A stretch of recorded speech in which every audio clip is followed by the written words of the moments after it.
Cibojong meluap, ratusan rumah di Sukabumi, Jawa Barat terendam banjir setinggi 2 meter.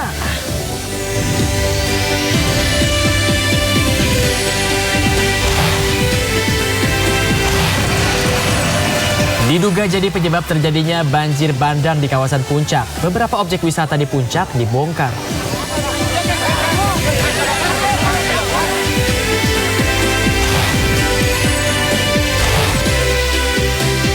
Didakwa rugikan negara 515 miliar rupiah atas kasus impor gula. Tom Lembong ajukan eksepsi.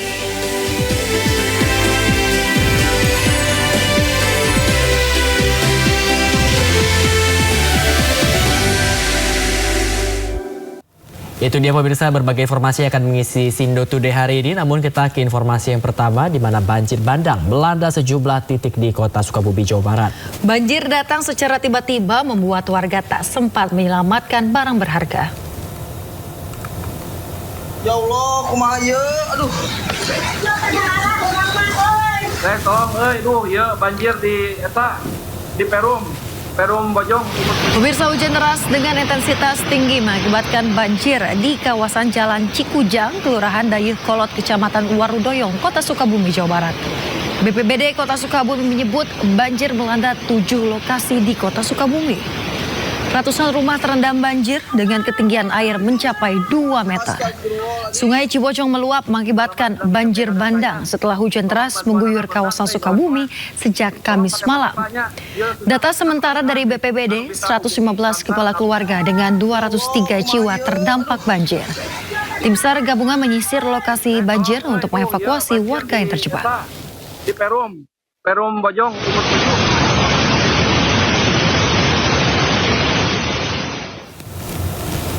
Pemirsa, ratusan rumah di Desa Kalangligar, Kabupaten Karawang, Jawa Barat masih terendam banjir dengan ketinggian 1,5 meter. Ya, sejumlah warga pun masih harus mengungsi di hari ketiga bencana banjir yang melanda wilayah ini.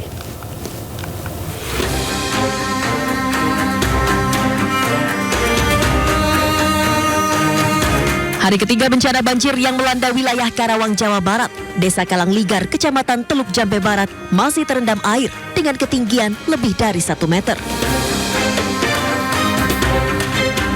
Banjir di wilayah ini masih menggenangi 7 RT dengan ketinggian air 1,5 meter. Debit air tercatat sudah surut dari ketinggian banjir sebelumnya yang mencapai 2 meter hingga 3 meter lebih. Tingginya banjir di wilayah ini menyebabkan sejumlah rumah warga terendam banjir hingga ke bagian atap rumah. Akibatnya sejumlah warga masih banyak yang mengungsi di jalanan dan berjalan kaki ke wilayah yang lebih tinggi. Meski banjir mulai surut, warga diimbau tetap waspada karena diprediksi intensitas hujan tinggi masih akan melanda wilayah Karawang selama beberapa hari ke depan. Dari Karawang, Jawa Barat, Rudi Setiawan, iNews melaporkan. Pemirsa, hujan yang lebat melanda kota Bandung, Jawa Barat membuat beberapa akses jalan dan pasar tradisional terendam banjir pada Kamis malam. Pemirsa, usai diguyur hujan deras selama beberapa jam, salah satu kawasan yang terendam banjir adalah Jalan Gede Bage. Selain membuat akses jalan lumpuh, banjir juga merendam area pasar. Hujan yang deras juga membuat sejumlah pohon tumbang. Kawasan Jalan Gede Bage ini kerap menjadi langganan banjir di kota Bandung, Jawa Barat. Banjir surut pada Jumat dini hari.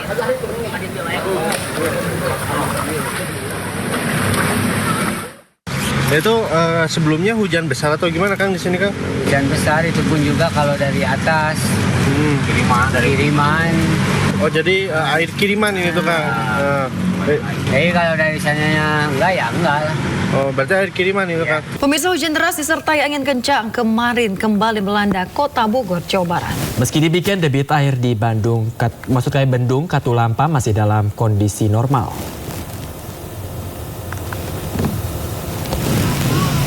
Hujan deras disertai angin kencang melanda sejumlah lokasi di kawasan kota Bogor, Jawa Barat Kamis sore. Sejumlah warga pun berlindung. Berdasarkan informasi, angin kencang juga menyebabkan pohon tumbang di sejumlah titik di kota Bogor. Meski demikian, ketinggian debit air di Bendung Katulampa masih terpantau normal.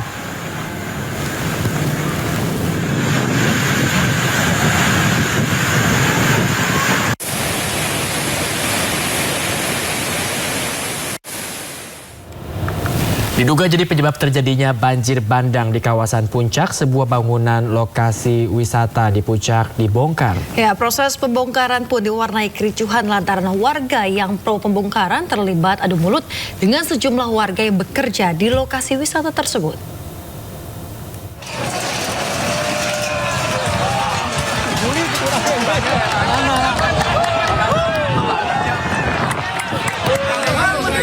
Kericuan terjadi di kawasan wisata milik Badan Usaha Milik Daerah BUMD Provinsi Jawa Barat yang berada di kawasan wisata Puncak Cisarua Bogor.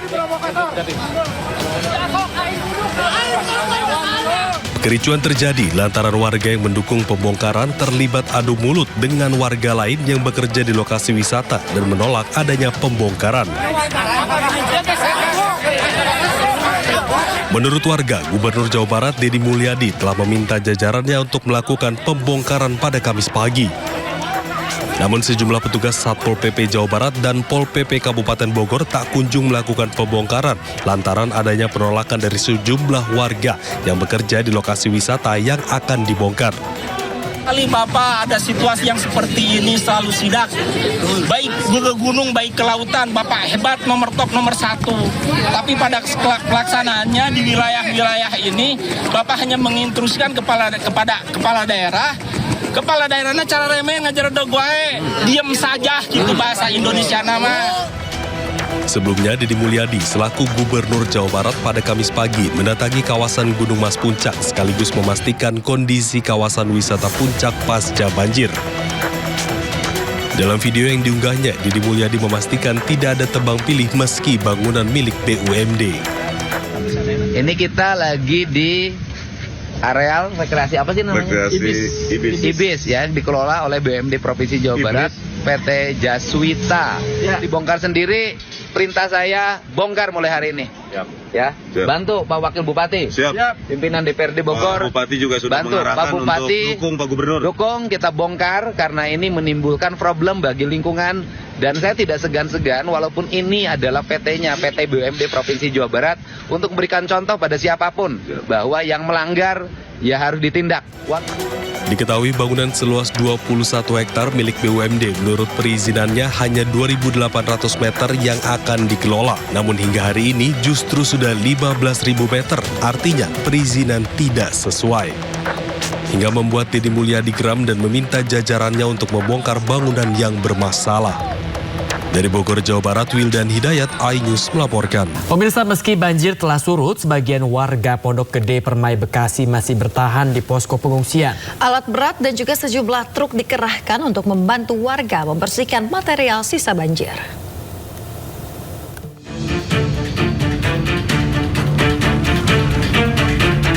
Sejumlah warga Pondok Gede Permai masih mengungsi di tenda kantor logistik BNPB Jati Asih, Bekasi. Sebagian warga beristirahat di tenda, sebagian lainnya pergi ke rumah mereka untuk membersihkan lumpur sisa banjir di rumah mereka. Namun, proses pembersihan tidak berjalan mulus lantaran minimnya alat pembersih dan air hingga listrik yang mati. Untuk itu, Kementerian Dalam Negeri berkoordinasi dengan pemerintah Provinsi Jakarta untuk membantu warga membersihkan sisa banjir. Wakil Menteri Dalam Negeri telah berkoordinasi untuk mengirimkan alat berat dan truk untuk mengangkut puing sisa banjir di Pondok Gede Permai. Kita akan bantu pemerintah Kota Bekasi untuk melakukan pembersihan. Tadi kami keliling melihat masih banyak rongsokan sampah yang menumpuk ya, ada tempat tidur, lemari, dan lain-lain. Warga itu nggak mampu. Dan pemerintah Kota Bekasi juga kapasitas harus dibantu. Ya, kami paling tidak sudah mengupayakan, tadi saya telepon langsung Mas Pramono Anung, Gubernur Jakarta, yang akan mengirim truk sampah dalam bantuan begitu ya. Termasuk tenaganya, tenaga yang bersih-bersih itu akan kita bantu juga. Banjir yang terjadi di sejumlah wilayah menjadi perhatian Presiden Prabowo Subianto. Untuk itu, Kementerian Dalam Negeri akan berkoordinasi dengan seluruh pihak untuk membantu meringankan beban warga terdampak banjir. Dari Bekasi, Jawa Barat, Syahreza Zanski, Rizky Yulianto, Oki Mahendra, iNews melaporkan. Pemirsa, pasca banjir yang merendam pusat perbelanjaan Mega Bekasi Hypermall, sejumlah pedagang mengevakuasi barang dagangan mereka yang terendam banjir di lantai dasar. Ya, para pedagang mengaku merugi besar karena kondisi barang rusak dan sebagiannya hilang.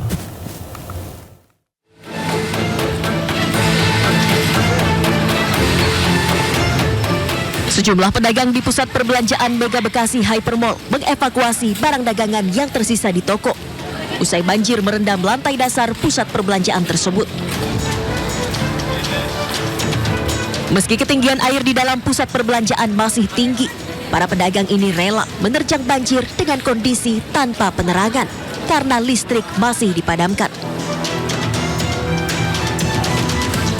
Para pedagang mengaku merugi besar karena mayoritas barang dagangan yang baru dibeli untuk stok di bulan Ramadan rusak akibat terendam air. Sementara sejumlah barang dagangan hilang karena hanyut terbawa arus banjir.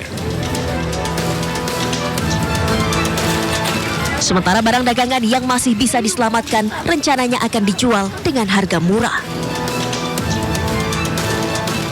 Ya, air masih sedada. Kita harus maksain ngambil berenang. Oke, ini Ibu sudah berhasil dievakuasi semua belum Bu barang Ibu? Ya, sebagian ada yang hanyut, udah nggak bisa hilang ya Bu? Pak, bisa dijelaskan? Segini. Oke, sekira-kira berapa sentimeter? Barangnya udah berantakan, udah nggak di tempatnya lagi. Semeter ada Pak? Segini. 80 lah ya. Oke, barang. Ada yang hilang nggak perkiraan Bapak? Banyak. Sebanyak 600 toko di lantai dasar pusat perbelanjaan Mega Bekasi Hypermall terdampak banjir akibat air luapan Kali Bekasi memasuki pusat perbelanjaan. Tingginya debit air membuat tembok pembatas tidak kuat menahan air hingga jebol. Banjir juga merendam sejumlah kendaraan bermotor, di antaranya 7 mobil dan puluhan sepeda motor yang berada di parkiran mal. Dari Bekasi, Jawa Barat, Rahmat Hidayat, iNews melaporkan. Pemirsa, Menko PMK Pratikno dan Menko Bidang Infrastruktur Agus Harimurti Yudhoyono meninjau lokasi banjir di Duren Jaya, Bekasi, Jawa Barat. Ya, keduanya juga menggelar rapat koordinasi penanganan bencana banjir bersama sejumlah pihak terkait. Menko PMK Pratikno dan Menko Bidang Infrastruktur AHY didampingi Wali Kota Bekasi Tri Adianto serta Kepala BNPB Letjen TNI Suharyanto mengunjungi lokasi terdampak banjir di kawasan Duren Jaya, Bekasi, Jawa Barat. Mereka mengunjungi beberapa rumah warga yang mulai surut namun masih menyisakan lumpur. Selain meninjau lokasi banjir, AHY dan juga Pratikno menggelar rapat koordinasi membahas pelaksanaan tanggap darurat bencana banjir.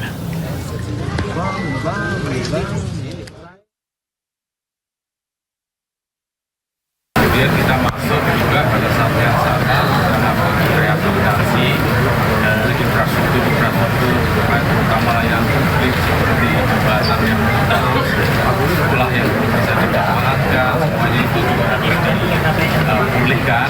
Jadi tadi kita membahas sedikit mengenai. Pemirsa, selain meninjau lokasi banjir, Menko Bidang Infrastruktur Agus Harimurti Yudhoyono dan juga Menko PMK Pratikno meninjau kondisi jembatan Kemang Pratama Bekasi yang ambles usai diterjang banjir beberapa hari lalu. Agus Harimurti Yudhoyono atau AHY dan Menko PMK Pratikno meninjau langsung dampak kerusakan jembatan yang berada di Kemang Pratama, Bekasi, Jawa Barat. Selain melihat langsung kondisi jembatan, AHY juga memastikan langkah-langkah penanganan yang akan dilakukan pemerintah. AHY mengatakan akan ada pembangunan jembatan sementara yang dikerjakan oleh TNI Angkatan Darat agar mobilitas masyarakat di kawasan ini dapat tetap berjalan. Nantinya jembatan juga akan diperbaiki secara permanen yang dibantu Kementerian Pekerjaan Umum.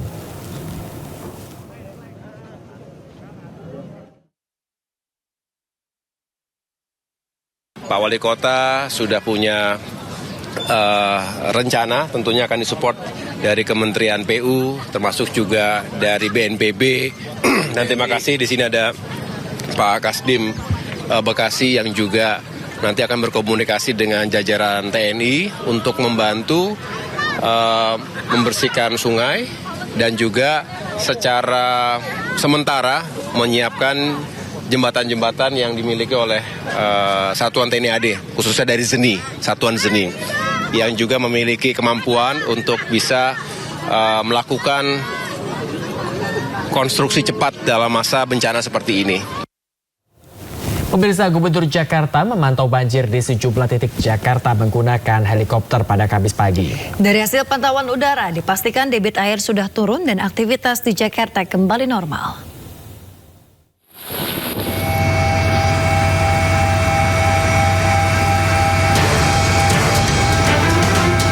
Gubernur Jakarta Pramono Anung memantau banjir menggunakan helikopter milik Korpol Airut Baharkam Polri pada Kamis pagi. Pemantauan banjir dilakukan 1 jam, di mana keberangkatan dari penerbangan lapangan Bayangkara Mabes Polri Jakarta Selatan. Dari hasil pantauan udara, debit air Manggarai sudah mengalami penurunan dan sejumlah titik banjir di Jakarta sudah surut. Aktivitas kembali normal. Terima kasih terlebih dahulu ke Polair yang memfasilitasi untuk melihat secara langsung banjir yang terjadi baik di Jakarta maupun di Bekasi. Tadi kami tidak hanya di Jakarta, kami juga ke Bekasi, ke Pabelan dan sebagainya. Yang pertama, saya ingin mengumumkan bahwa permukaan air Manggarai sekarang sudah turun menjadi 600 dan untuk itu Jakarta sudah siaga 4. Artinya alhamdulillah bahwa kemarin yang sempat 850 sekarang udah 600 dan kalau dilihat dari atas tadi kehidupan Jakarta sudah mulai normal kembali.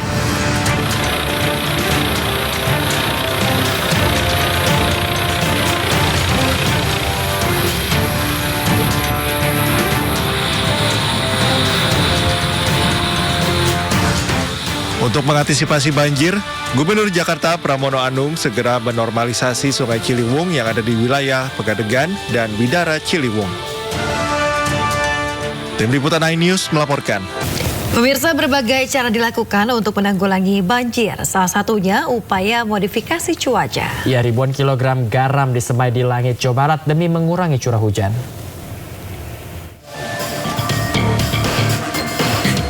Badan Nasional Penanggulangan Bencana BNPB melaksanakan operasi modifikasi cuaca selama 16 jam sejak Selasa 4 Maret 2025. Upaya ini dilakukan dengan kerjasama berbagai pihak termasuk BMKG. Dalam prosesnya disiapkan ribuan kilogram natrium klorida dan kalsium oksida dalam karung yang diletakkan di dalam pesawat. Karung-karung ini dilepaskan di udara. Berikutnya dipastikan kondisi kelengkapan dan fungsi pesawat yang diterbangkan di sejumlah titik awan. Pesawat terbang berkali-kali di udara selama total 16 jam. Saat terbang di udara, petugas langsung merobek karung-karung yang berisi natrium klorida dan kalsium oksida untuk disemai di awan dan menekan potensi hujan dengan intensitas tinggi. Sebanyak 9.000 kg NaCl dan 2.000 kg CaO disemai di langit Jawa Barat. Kapur yang ditaburkan di gumpalan asap bersifat mengeluarkan panas dan dapat mengurai partikel gas. Akibatnya, asap hilang dan radiasi matahari bisa menembus ke permukaan bumi. Petugas juga terus memantau potensi hujan ekstrim di udara dan kondisinya, sehingga bisa memantau cuaca terbaru. Pemirsa, untuk mengetahui informasi terkini terkait pasca banjir di lokasi pengungsian korban banjir di Pondok Gede Perbai, Bekasi, Jawa Barat, kami sudah terhubung dengan rekan Nata Arman. Ya, selamat pagi Nata. Bagaimana situasi terkini di pengungsian? Apakah mereka sudah kembali ke rumahnya masing-masing?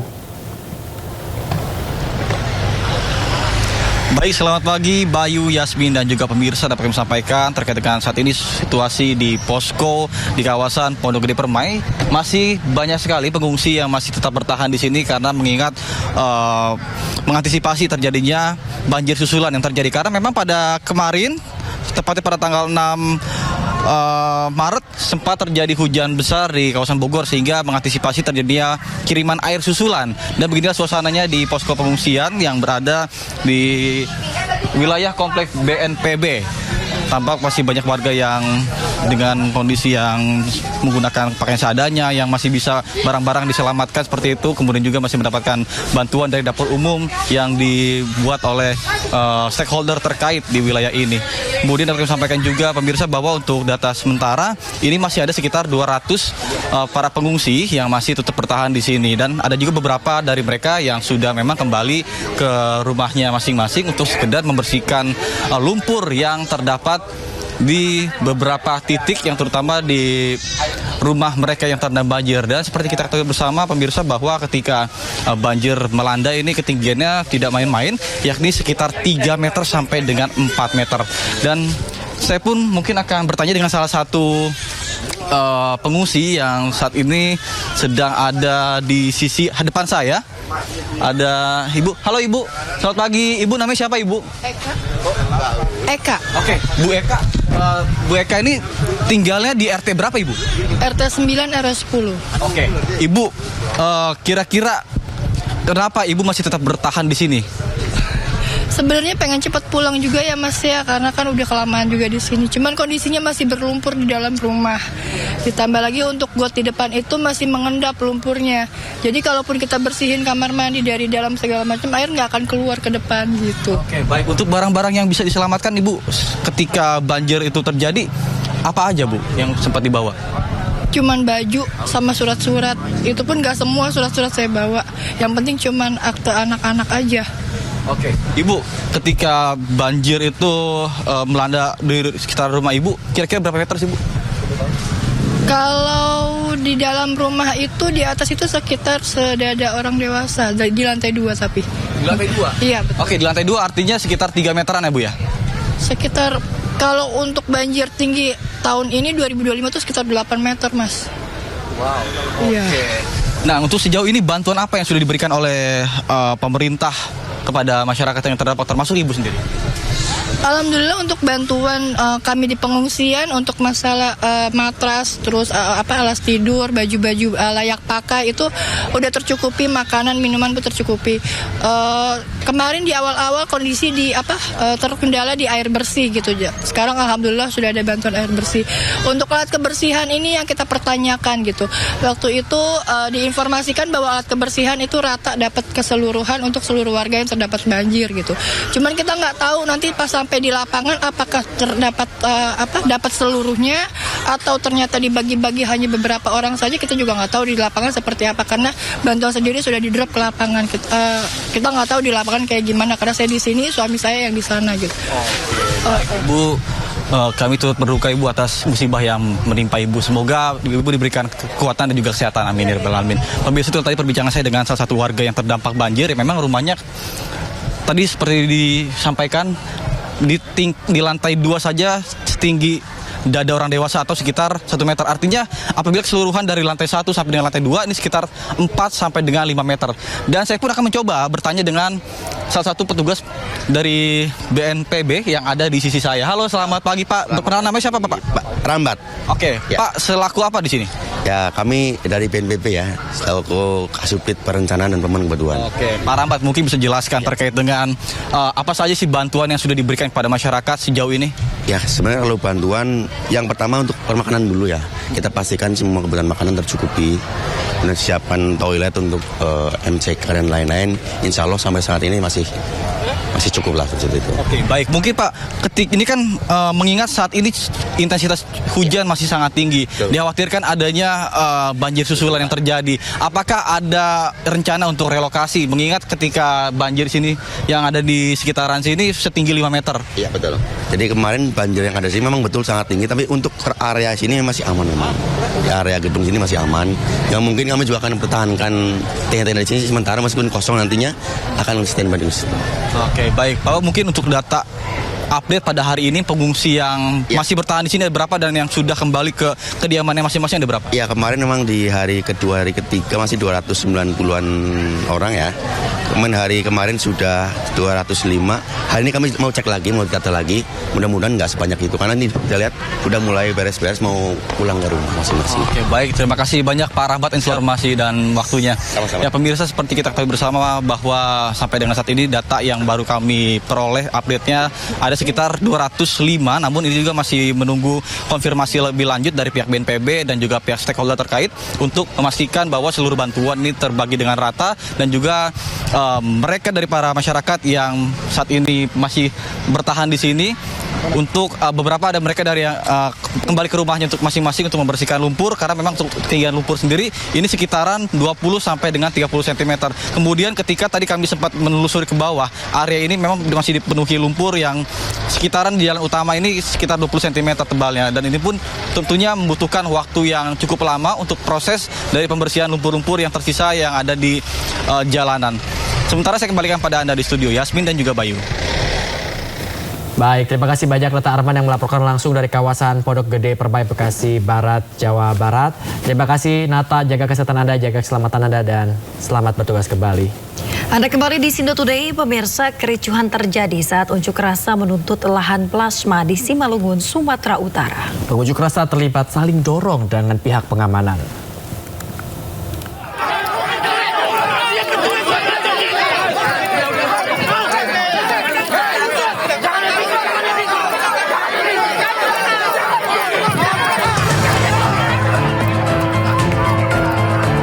Kericuhan terjadi saat security PT BSRI, Bridgestone Sumatera Rubber Estate, berupaya mengusir massa dari LSM Lira bersama masyarakat yang akan menanami lahan dengan sejumlah tanaman.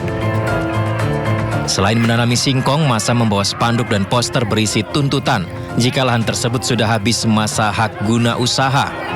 Aksi saling dorong terjadi saat mendemo dan pihak security perkebunan berupaya mempertahankan tanaman dan lahannya. Kericuhan mereda saat sejumlah personil kepolisian mengamankan lokasi.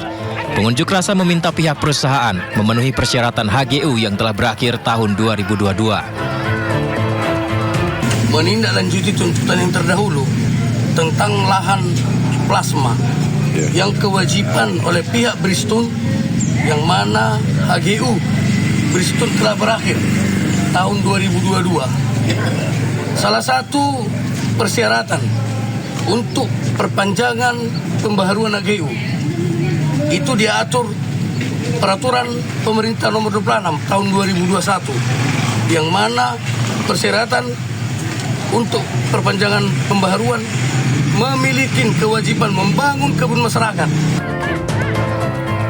Sementara menurut pihak perkebunan, hak guna usaha mereka sudah diajukan dari 2019 dan saat ini dalam pengurusan di Badan Pertanahan Nasional ATR BPN. Iya, untuk HGU PT Bridgestone sendiri sedang dalam tahap pembaruan, Pak. Sudah sampai ke tahap Kementerian ATR BPN. Kita hanya menunggu persetujuan dari mereka, Pak. 80% lah kalau kita bilang. Tapi memang sudah habis HGU tahun 2020 kemarin. Sudah habis dan sudah diperpanjang. Menurut peraturan perundang-undangan, perusahaan diberikan maksimal waktu 2 tahun setelah HGU habis untuk bisa memperpanjang. Tetapi Bridgestone memperpanjangnya 2 tahun sebelumnya, Pak. Dari 2019 kita sudah proses untuk pembaruan HGU. Tapi sampai sekarang belum ada. Tapi belum karena kendala COVID dan lain-lain, Pak. Usai kericuhan, massa mendatangi polsek terdekat untuk melaporkan tindakan anarkis pihak security. Dari Simalungun, Sumatera Utara, Dharma Setiawan, iNews melaporkan. Pemirsa, aksi penggusuran ratusan rumah warga di Kapuk Cengkareng, Jakarta Barat berlangsung ricuh. Seorang ibu rumah tangga bahkan jatuh pingsan usai menangis histeris tak terima rumahnya dibongkar.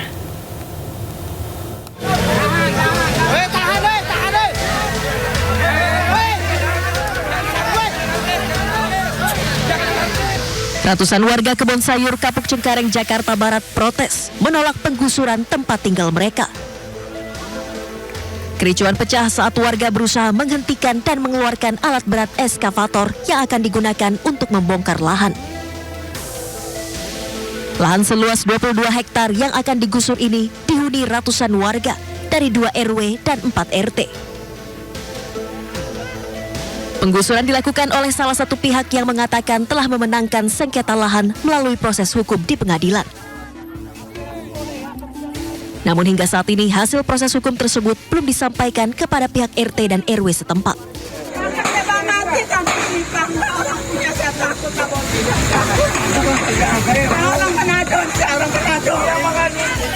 Sejumlah warga berorasi menolak rumahnya dibongkar.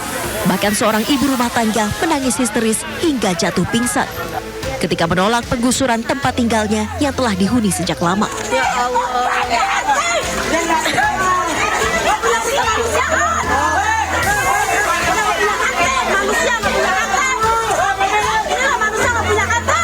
Menurut versi mereka itu tuh memang belum ada suatu kesepakatan atau diskusi ya, belum ada kesepakatan diskusi sehingga terjadi seperti itu. Bahkan juga belum berbicara atau berdiskusi dengan para pengurus lingkungan atau RT. Warga berharap penggusuran lahan dihentikan sementara hingga dilakukannya pertemuan warga dengan pihak yang mengklaim memenangkan status tanah yang ditempati warga. Dari Jakarta, Miftahul Gani, iNews melaporkan.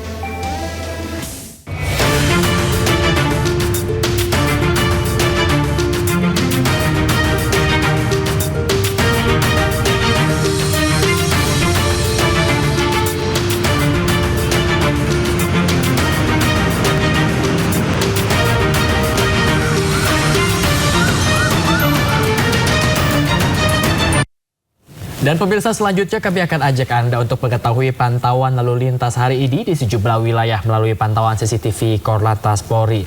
Dan kita akan bersama-sama bergabung dengan Brigadir Cici Yarangga di studio NTMC Polri. Brigadir Cici, bagaimana pantauan arus lalu lintas di sejumlah titik di wilayah Indonesia melalui pantauan CCTV saat ini? Ya, baik, terima kasih Yasmin dan Bayu. Pemirsa, menemani aktivitas Anda pagi hari ini, mari kita update bersama perkembangan arus lalu lintas melalui pantauan CCTV Korlantas Polri.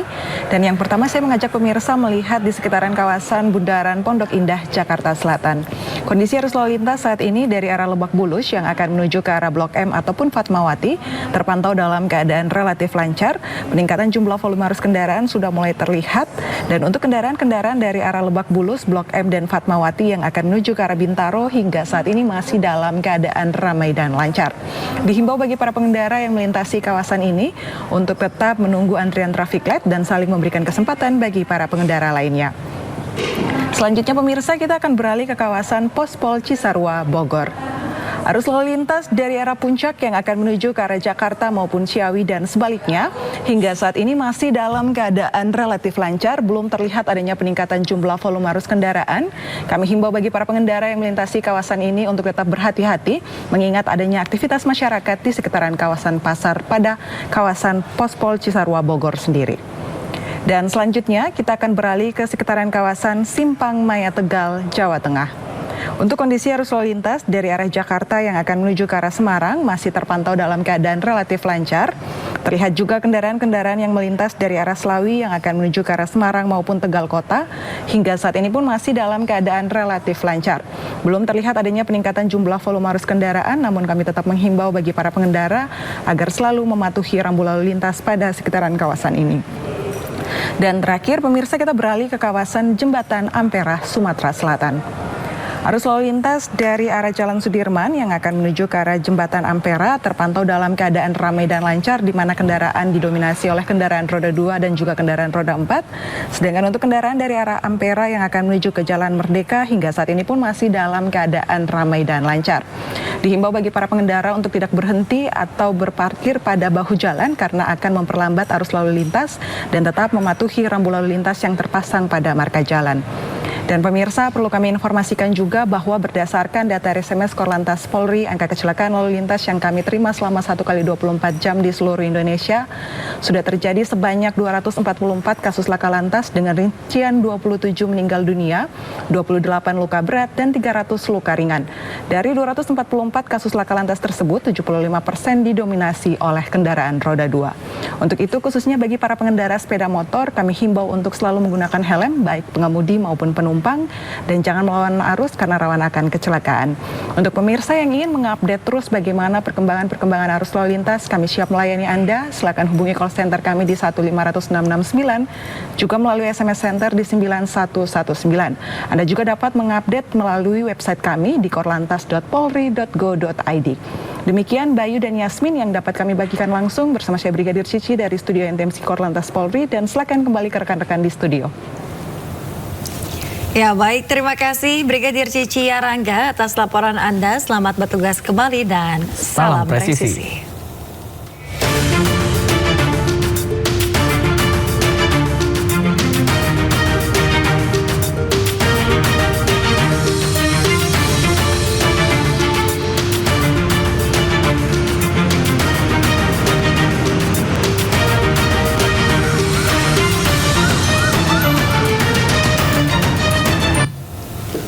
Pemirsa, Tom Lembong didakwa merugikan negara sebesar 515 miliar rupiah atas kasus impor gula. Namun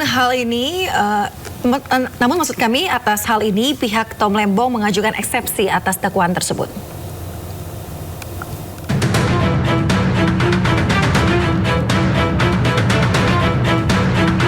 Terdakwa kasus dugaan korupsi impor gula di Kementerian Perdagangan tahun 2015-2016 sekaligus ex-Menteri Perdagangan Thomas Lembong didakwa merugikan keuangan negara hingga 515 miliar rupiah.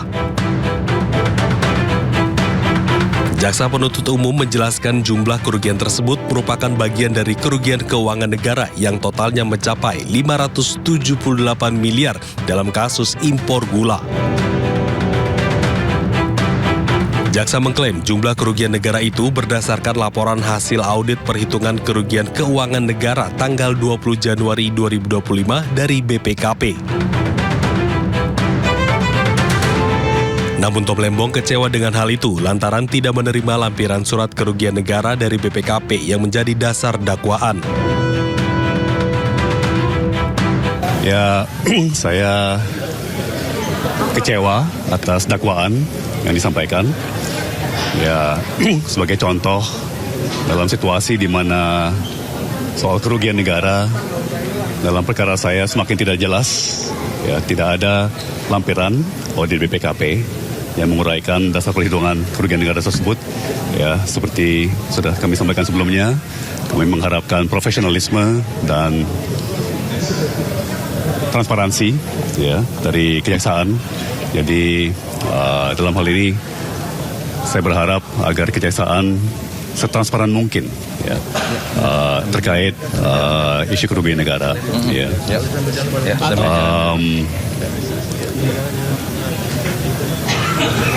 Ya, secara umum saya melihat dakwaan tidak mencerminkan dengan akurat.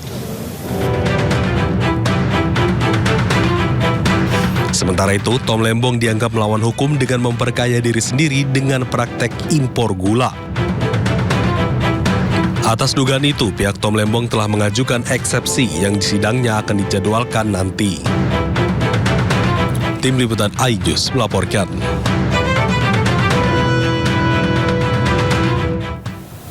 Sementara itu pemirsa, Gubernur DKI Jakarta periode 2017 hingga 2022 Anies Baswedan menghadiri sidang perdana mantan Menteri Perdagangan Tom Lembong.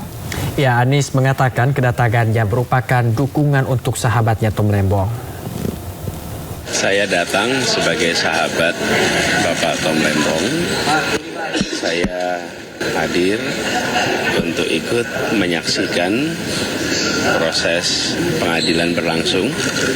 Dan saya datang untuk menyampaikan harapan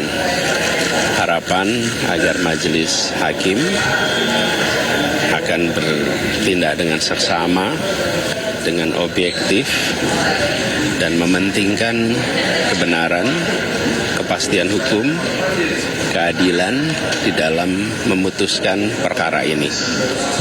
Harapan kami besar, kami sangat menghormati, dan kami percaya majelis hakim akan bisa memutuskan sesuai dengan harapan yang tadi kami sampaikan. Jadi tujuan kami hadir hari ini, saya ingin secara langsung menghadiri, menyaksikan proses ini dimulai. Itu aja. Cukup, nanti habis selesai. Ya. Itu tadi. Udah disampaikan tadi. Ya, oke, makasih ya. Tom Lembong terjerat kasus impor gula karena terbitkan izin impor yang dianggap tidak sesuai aturan. Atas izin yang diterbitkannya, Tom Lembong diduga merugikan negara hingga 578 miliar rupiah.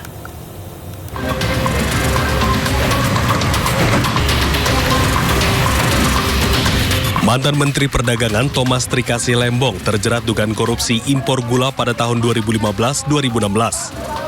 Tom Lembong dituduh melakukan perbuatan melawan hukum dengan menerbitkan surat persetujuan impor gula mentah pada tahun 2015 hingga 2016. Kejaksaan Agung menyebut Tom Lembong menerbitkan surat itu tanpa didasarkan rapat koordinasi antar kementerian.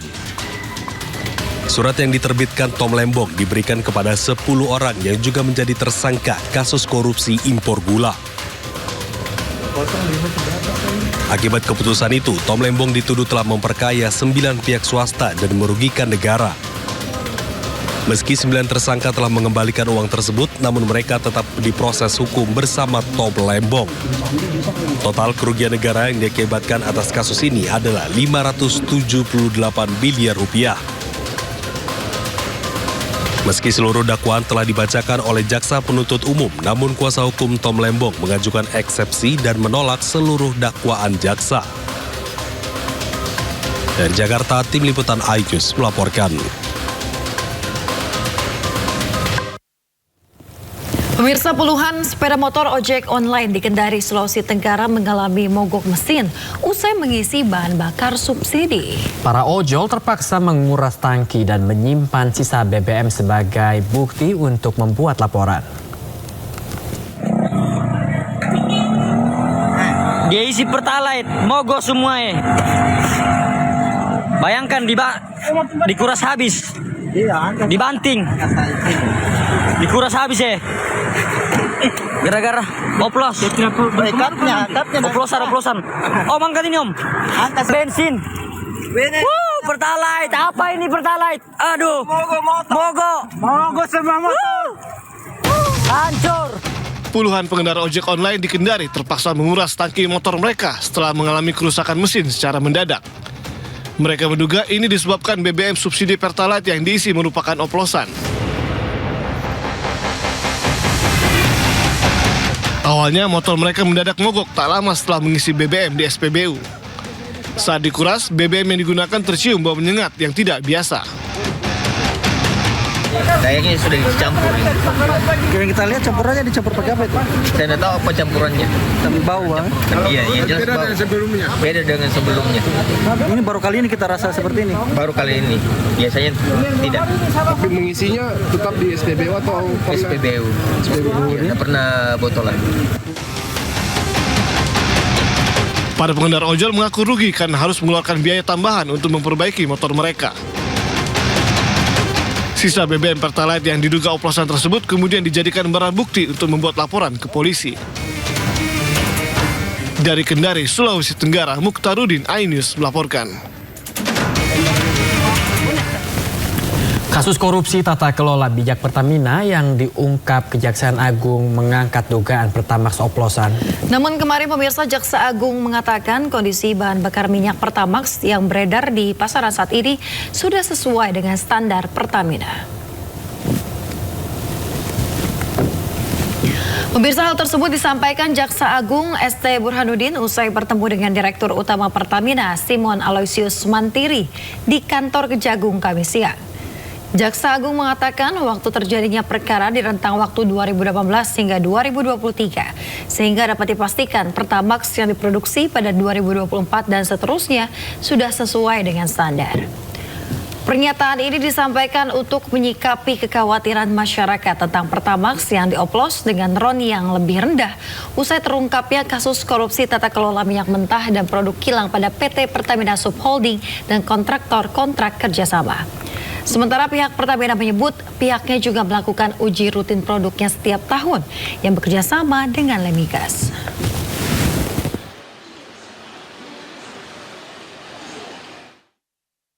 Adalah bahwa penyidikan ini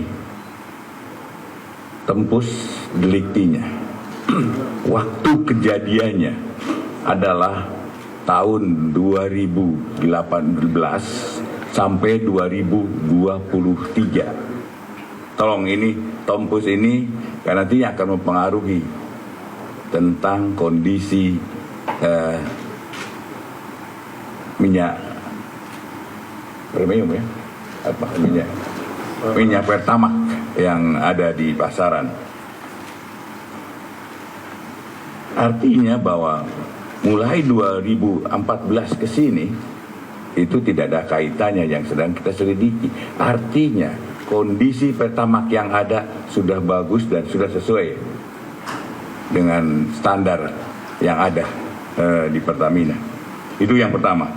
Yang kedua bahwa bahan bakar minyak sebagai produk kilang yang didistribusi atau dipasarkan oleh PT Pertamina saat ini adalah baik, ya, dalam kondisi yang baik dan sudah sesuai dengan spesifikasi, tetap tidak terkait dengan peristiwa hukum yang sedang disidik. Karena bahan bakar minyak adalah barang habis pakai, dan jika dilihat dari sisi lamanya stok kecukupan BBM yang bersekitar antara 21 sampai 23 hari, maka BBM yang dipasarkan pada tahun 2018-2023 tidak ada lagi stok di dalam tahun 24. Artinya yang kita sidik tetap sampai 2023. Ini tidak ada kaitannya. Artinya lagi spesifikasi yang ada di pasaran adalah spesifikasi yang sesuai dengan yang ditentukan oleh Pertamina. Di seluruh SPBU Pertamina, kami juga melakukan uji rutin setiap tahun bekerja sama dengan Lemigas. Bukan hanya karena ada kejadian ini, tapi ini sudah adalah suatu kegiatan rutin yang dilakukan oleh Lemigas kepada badan usaha hilir, termasuk salah satunya adalah Pertamina.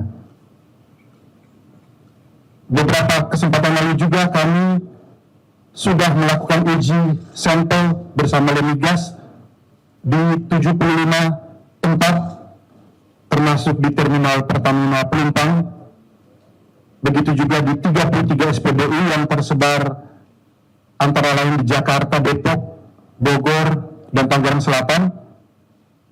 Dan hasil dari pengujian itu menunjukkan adalah kualitas produk BBM Pertamina, hasilnya juga sudah sesuai dengan standar spesifikasi teknis seperti yang dipersyaratkan di Migas SDM.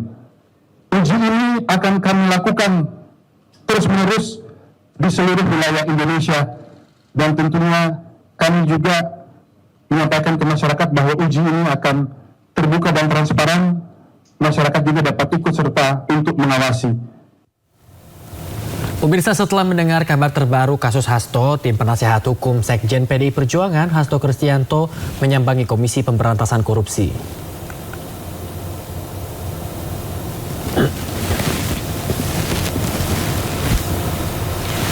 Pemirsa, kuasa hukum Hasto, Roni Talapesi, mengklaim perkara Hasto Kristianto memasuki tahap kedua pelimpahan atau penyerahan tersangka dan barang bukti dari penyidik ke penuntut umum.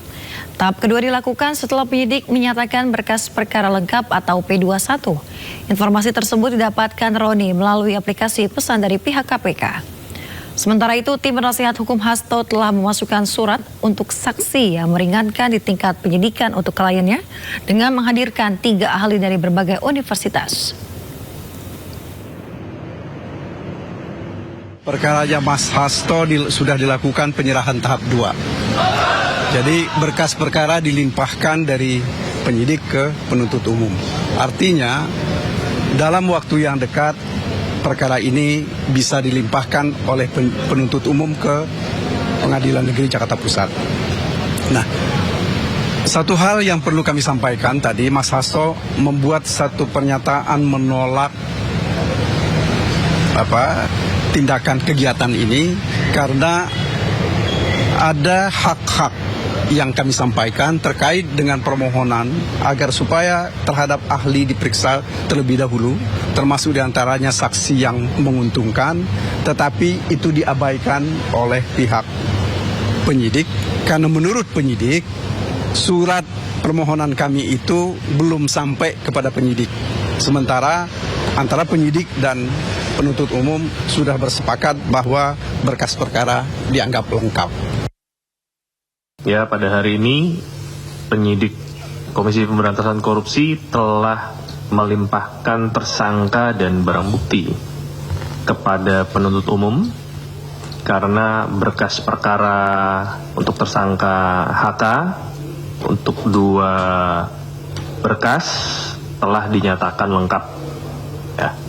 Jadi sudah dilakukan pelimpahan ke Jaksa Penuntut Umum KPK hari ini. Kalau dari KPK sendiri, dalam hal ini penyidik, pelaksanaan proses penyidikannya berjalan sesuai dengan timeline yang sudah direncanakan. Dan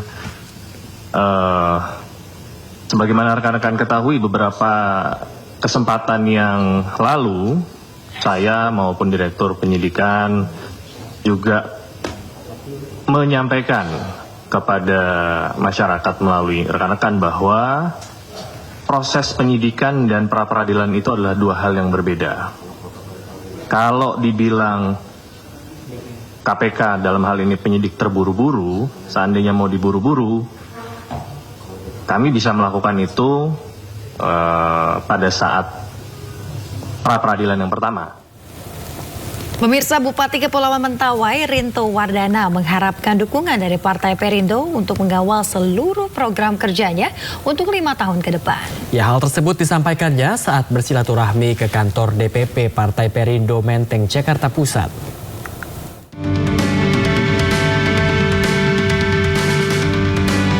Kunjungan Bupati Mentawai Rinto Wardana diterima dengan hangat oleh Wakil Ketua Umum Partai Perindo, Tama Satria Langkun, di kantor DPP Partai Perindo Menteng, Jakarta Pusat. Kedatangan Rinto untuk mengucapkan terima kasihnya kepada Partai Perindo yang memiliki peranan penting dalam pencalonannya sebagai kepala daerah. Sebagai partai pertama yang mendukung pasangan Rinto Wardana dan Jakob Saguruk di Pilkada 2024.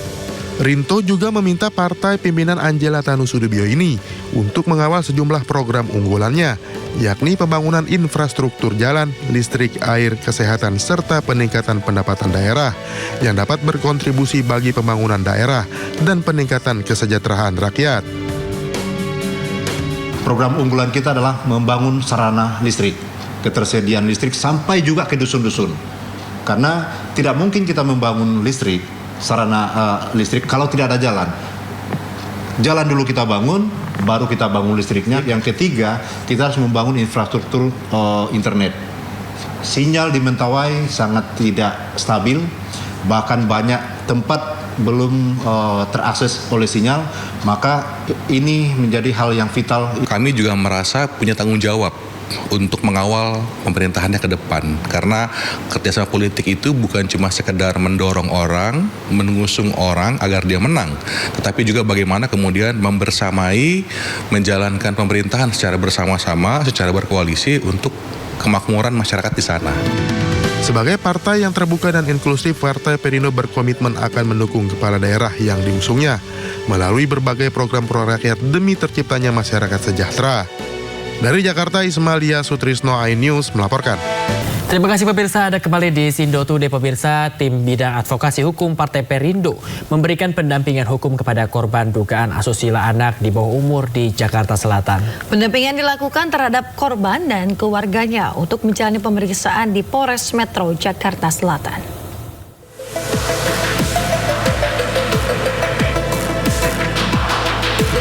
Tim Bidang Advokasi Hukum Partai Perindo mendatangi unit pelayanan perempuan dan anak Polres Metro Jakarta Selatan.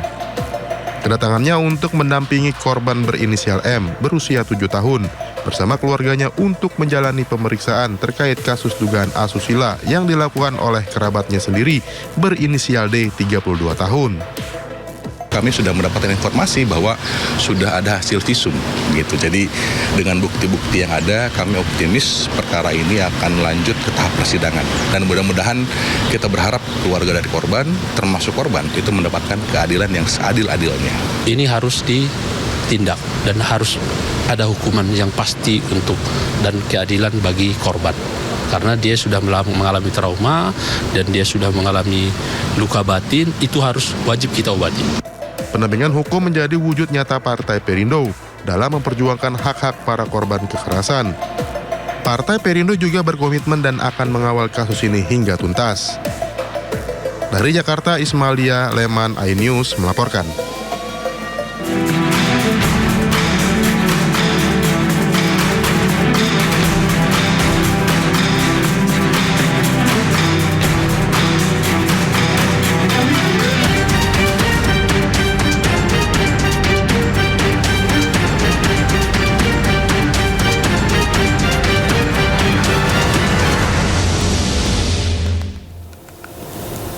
Pemirsa, ribuan karyawan pabrik sepatu di Kabupaten Tangerang, Banten di PHK oleh manajemen perusahaan.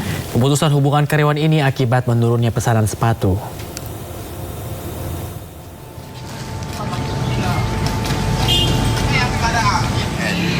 Dua perusahaan besar yang bekerja sama dengan brand sepatu ternama dunia melakukan pemutusan hubungan kerja ribuan karyawannya. Pemutusan hubungan kerja mulai pekan ini. Lebih dari 200 karyawan bagian perakitan mulai terdampak PHK. Assembling ada. Pokoknya yang lainnya off aja. Dan off ya. Untuk produksi ada pengurangan nggak sih, Pak? Pengurangan orang sama produksinya pengurangan juga? Pengurangan orang. Oh, sekitar berapa persen sih, Mbak, untuk pengurangan? Oh, itu kurang tahu juga ya.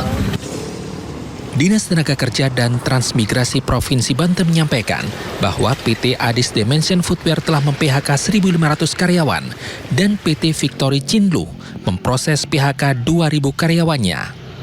Sejak tahun 2024 hingga saat ini, 12.000 karyawan di Provinsi Banten telah di-PHK akibat penurunan permintaan hingga efisiensi perusahaan. Dari Kabupaten Tangerang, Banten, Raka Prawira Wijaya, iNews melaporkan. Gelombang PHK ini tidak hanya menerjang Sritex di Jawa Tengah dan pabrik sepatu di Tangerang, Banten, pemirsa. Ya, sejumlah perusahaan industri padat karya lainnya juga dilaporkan akan tutup. Mirisnya, penutupan pabrik dan PHK massal juga memberikan efek domino yang buruk.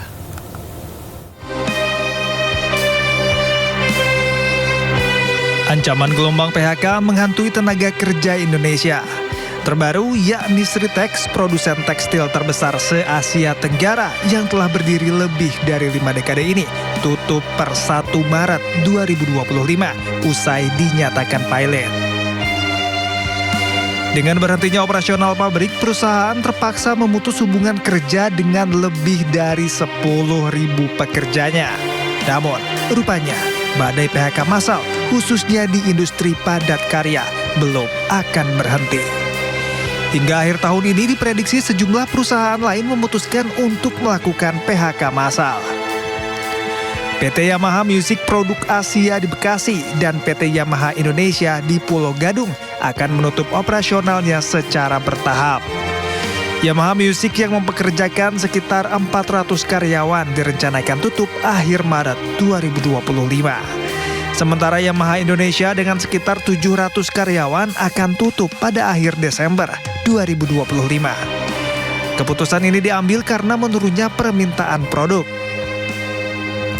PT Sanken Indonesia akan menutup operasionalnya pada Juni 2025 dan menyebabkan PHK terhadap 457 karyawan.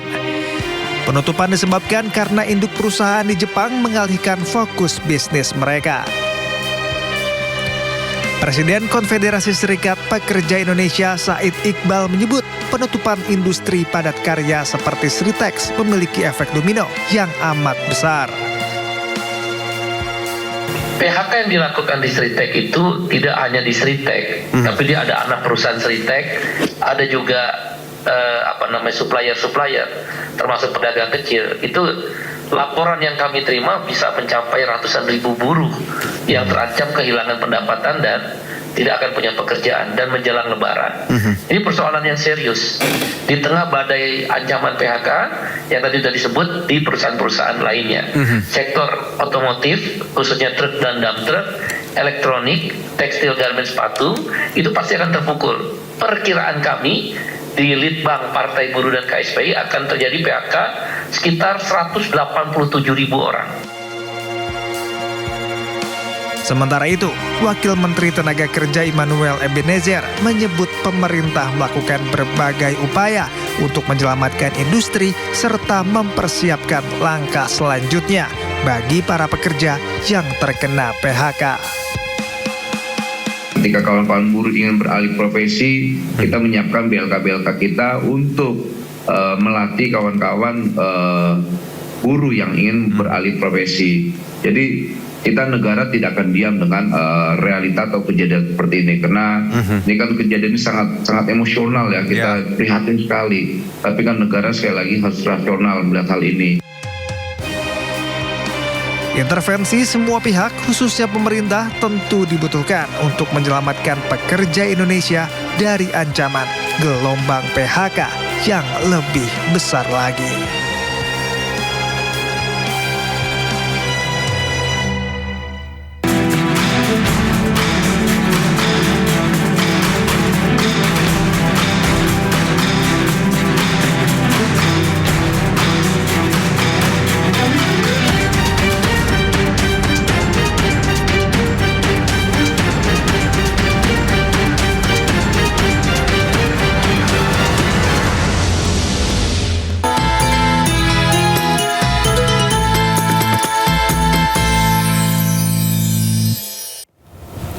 Pemirsa, razia digelar Polantas Sidoarjo, Jawa Timur saat bulan suci Ramadan. Ya, pengguna jalan yang terjaring mendapat takjil serta edukasi tertib lalu lintas. Sementara petugas di Pidijaya Aceh juga membagikan ratusan takjil kepada pengguna jalan saat jelang waktu berbuka puasa.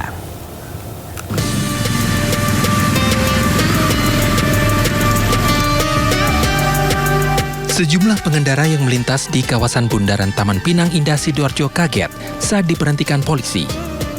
Bagi pelanggar lalu lintas, selain menerima edukasi, juga mendapatkan paket takjil gratis. Ya? Kaget banget. Kaget kenapa? Gak pakai helm. Oh gitu. Berarti dikiranya rahasia nih? Iya, kirain. Ternyata? Enggak. Dikasih takjil. Seneng gak nih, Bu? Alhamdulillah. Kaget kenapa? Saya kira ada tilang. Dikira ada rahasia ya? Ada rahasia, iya. Tapi ternyata dikasih takjil. Dikasih takjil, ya. Kegiatan bagi-bagi takjil. Ya tujuannya pendekatan kita untuk masyarakat. Jadi masyarakat takut kalau misalkan ada kegiatan razia. Dengan pendekatan ini harapan kami masyarakat bisa tertib. Jadi selain kita untuk berbagi terhadap sesama, mencari berkah, kita juga bagaimana mengedukasi masyarakat untuk selalu tertib berlalu lintas. Sementara polisi di Pidijaya Aceh membagikan 400 paket takjil untuk pengguna jalan jelang buka puasa. Bagi takjil gratis ini digelar di Jalan Iskandar Muda yang berada di depan kantor Satpasim Polres Pidijaya. Kondisi jalan yang padat pada sore hari tak menyurutkan petugas untuk berbagi kebaikan. Hari ini kita membagikan takjil sekitar kurang lebih 400 dan mudah-mudahan ini kita akan langsung terus selama bulan suci Ramadan dari mulai hari Senin sampai dengan nanti hari Jumat ya, sampai dengan nanti hari terakhir bulan puasa. Mudah-mudahan ini semua terlaksana. Tujuannya adalah sedikit berbagi ya. Pembagian takjil gratis ini dilakukan beberapa hari selama bulan suci Ramadan 1446 Hijriah. Dari Sidoarjo, Jawa Timur dan Pidijaya Aceh, Pramono Putra, Jamal Pangwa, iNews melaporkan. Pemirsa, berikutnya ada sebuah masjid berusia lebih dari 1 abad terdapat di Boyolali, Jawa Tengah. Ya, walaupun sudah tua pemirsa, masjid peninggalan Raja Keraton Surakarta ini tak pernah sepi dari jemaah.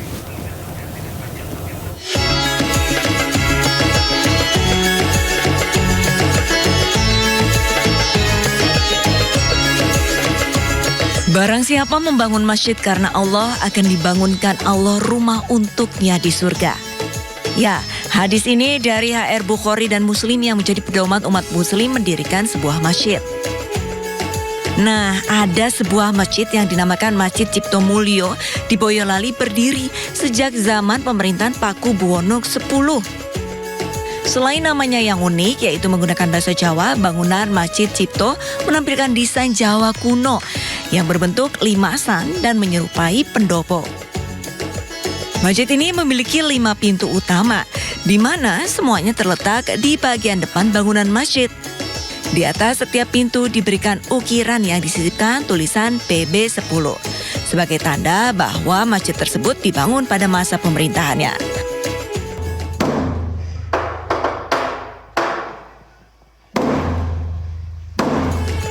Bahkan, beduk dan kentongan masih asli sejak zaman dulu hingga saat ini dan masih digunakan.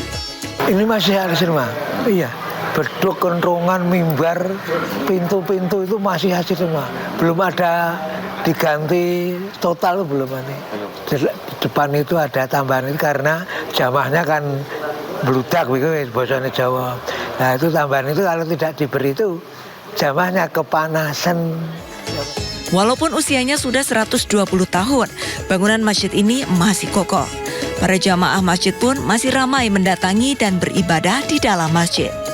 Menurut sejarah, masjid ini dibangun oleh Raja Keraton Surakarta pada hari Selasa 24 Jumadil Akhir tahun 1838 Hijriah atau tepatnya tahun 1905 Masehi. Dari Boyolali, Jawa Tengah, Tata Rahmanta, iNews melaporkan.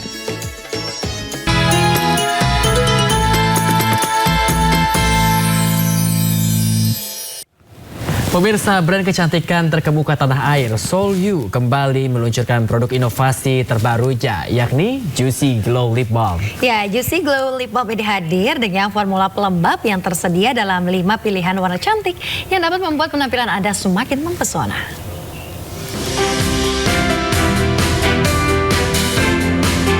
Sol You lagi-lagi menghadirkan produk terbarunya yakni Juicy Glow Lip Balm. Peluncuran produk terbaru Sol You ini dihadiri langsung CEO Sol You Beauty, Valencia Tanusudibyo, bersama para beauty influencer di Mall Central Park, Jakarta. Juicy Glow Lip Balm memiliki 7 kandungan aktif yang mampu merawat dan mempercantik kulit bibir. Terdapat 5 pilihan warna, mulai dari Aid, Drip, Bob, Riz, hingga Shish yang menjadi warna pink intense. Selain mampu menjaga kelembapan bibir sepanjang hari, Juicy Glow Lip Balm memberikan warna yang alami pada bibir yang membuat Anda tampil semakin mempesona. Yang membedakan kita di sini untuk Juicy Glow Lip Balm ada skincare ingredients-nya juga. Jadi ada 7 kali active ingredients yang bisa untuk melembabkan. Dan salah satunya itu yang kita highlight ada di cactus extract. Jadi ini untuk melembabkan bibir dan juga menghidrasi bibir dalam jangka waktu yang lama. Peluncuran Juicy Glow Lip Balm diharapkan dapat memperkuat posisi Sol You Beauty di pasar kosmetik Indonesia dengan menawarkan produk inovatif yang dapat mempercantik sekaligus merawat kesehatan kulit dan bibir para penggunanya.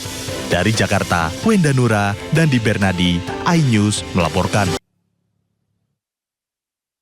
Diduga jadi penyebab terjadinya banjir bandang di kawasan Puncak. 4 objek wisata di Puncak dibongkar.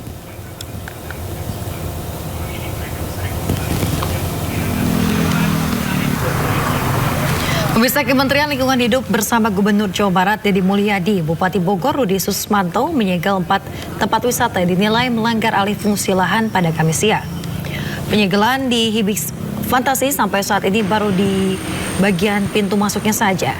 Penyegelan objek wisata ini dilakukan terhadap tempat wisata yang bekerja sama operasional atau KSO dengan PT Perkebunan Nusantara 8.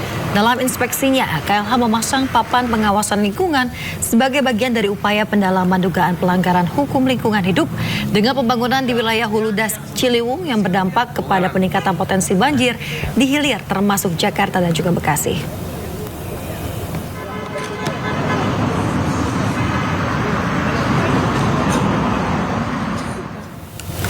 Untuk mengetahui informasi terkini terkait dengan pembongkaran objek wisata di Puncak Jawa Barat, sudah ada rekan kami Aulia Hiasya.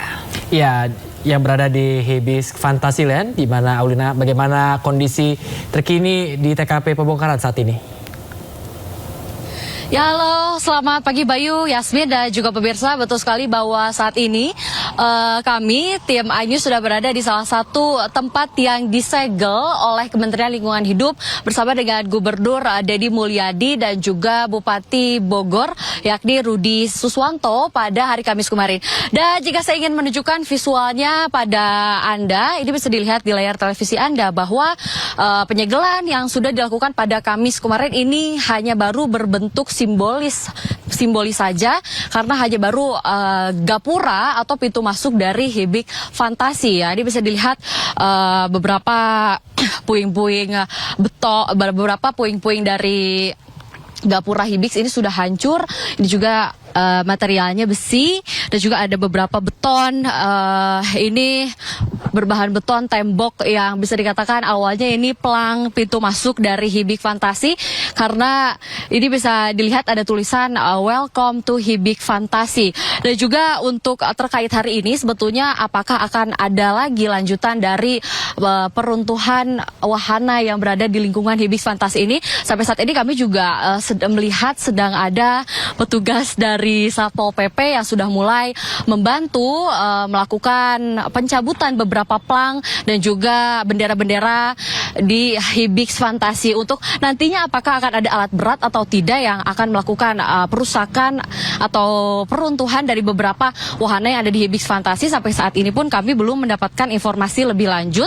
Namun tadi percakapan saya dengan salah satu petugas Satpol PP bahwa katanya hari ini akan dilakukan pencabutan dengan menggunakan beberapa hal yang gampang terlebih dahulu seperti papan plang dan juga bendera-bendera atau umbul-umbul yang menandakan Hibik Fantasi.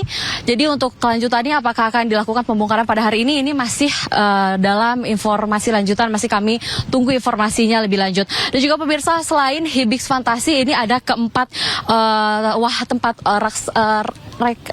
rekreasi di Bogor yang akan dilakukan pembongkaran karena telah melakukan kerjasama operasional atau KSO dengan PT Perkebunan Nusantara 8. Keempat tempat rekreasi tersebut mungkin bisa kami sebutkan satu-satu, yakni Pabrik Teh Ciliwung di Telaga Saat, Hibik Fantasi, dan juga PT Perkebunan Nusantara dan Eiger Adventureland. Sekian Bayu dan juga Yasmin.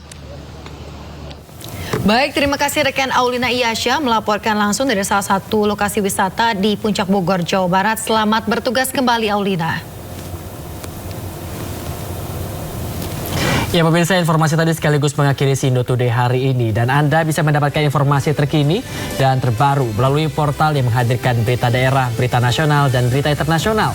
Lengkap di sindojust.com. Wakil kerabat kerja yang bertugas, saya Yasmin Otania. Dan saya Bayu Pradana, mengucapkan terima kasih atas perhatian Anda. Terima kasih dan sampai jumpa.